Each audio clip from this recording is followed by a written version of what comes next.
আসসালামু আলাইকুম। আজকে বানিয়েছি চিকেন মোমো।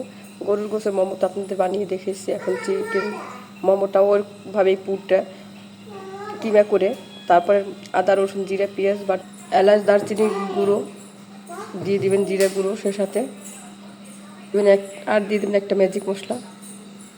এখানে মোমো কতগুলো সিদ্ধ করে নিয়েছি। এখানে আমি আজকে বানিয়েছি টক লেবু তেঁতুল আর টমেটো সস। দেখতে পারতেছেন মরিচ গুঁড়ো করে দেওয়া হয়েছে, 1 চামচ চিনি দেওয়া হয়েছে, আর দেওয়া হয়েছে পুদিনা পাতা, এটা বিট লবণ দেওয়া হয়েছে। এটা হলো টক বানিয়েছি, ভিন্ন ধরনের সস বানাই নিয়ে আজকে।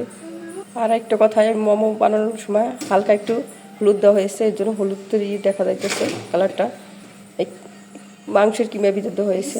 গরুরটা বানিয়েছিলাম হলুদ ছাড়া, এটা বানাইলাম হলুদ দিয়ে, অন্যরকম ফ্লেভার, দেখতেও ফ্লেভারও অন্যরকম আসছে, আবার কালারটাও মাশাআল্লাহ দেখতেও অনেক সুন্দর লাগতেছে। যা দেখতে ভালো লাগে তা তো খেতে তা অসাধারণ লাগবে, জানা কথায়। আজকে পর্যন্ত আবার নতুন কোনো ভিডিও নিয়ে আপনাদের সামনে উপস্থিত হবো। সে পর্যন্ত ভালো থাকুন, সুস্থ থাকুন। আসসালামু আলাইকুম ওয়া রাহমাতুল্লাহি ওয়া বারাকাতুহু।